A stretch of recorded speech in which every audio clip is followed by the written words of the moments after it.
The first four members are colorless, odorless gases.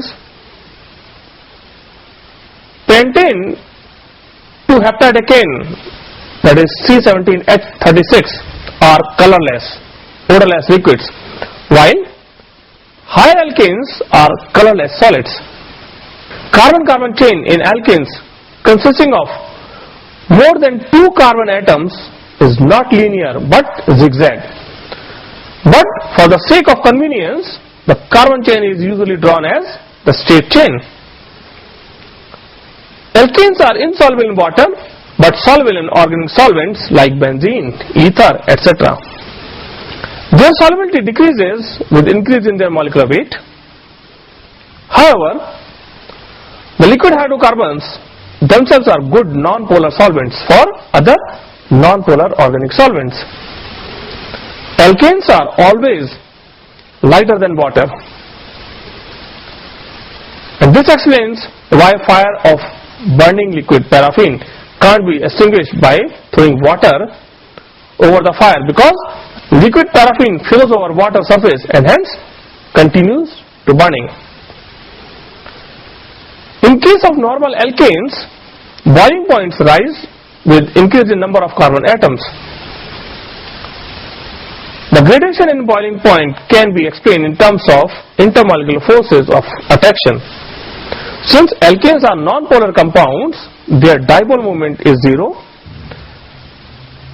and therefore only the weak van der Waals forces are responsible for holding the molecules close together. In case of normal paraffins, the weak van der Waals forces increases with increase in number of carbon atoms, and hence the boiling point also increases with increasing number of carbon atoms. Among the isomeric alkanes, the straight chain, that is normal isomers, has higher boiling point than the branched isomers or the branch chain isomers.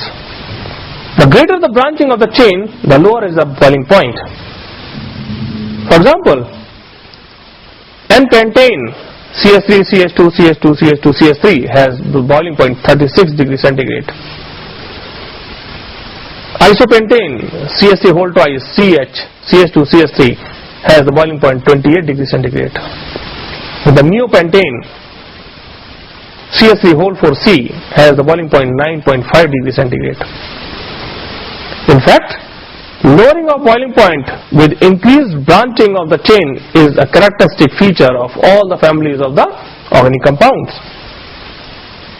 The rise in boiling point of alkanes can be explained on the basis of van der Waals forces which hold non-polar molecules like alkanes. The strength of such forces in a family like alkanes would be directly proportional to the size or surface area of the molecule. Therefore, larger the molecule, the stronger is the intermolecular force and higher will be the boiling or melting point. However, with the introduction or increase of branching, the molecule tends to acquire a spherical shape. With the result, surface area of the molecule decreases, and therefore the intermolecular force becomes weak, and hence branch chain isomers have lower boiling point and melting point than the normal or straight chain isomers. Variation in the melting point of alkanes is not regular. This is because intermolecular forces in crystals depends not only upon the size of the molecules but also upon how well they fit into the crystal system or the crystal lattice. However, alkanes with odd number of carbon atoms have lower melting points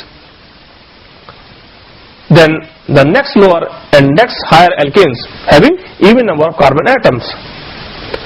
This is probably due to the fact that in odd numbered carbon chains, the two end carbon atoms lies on the same side of the molecule, while in an even numbered carbon chain, the two ends carbon atoms lie on opposite sides of the molecule.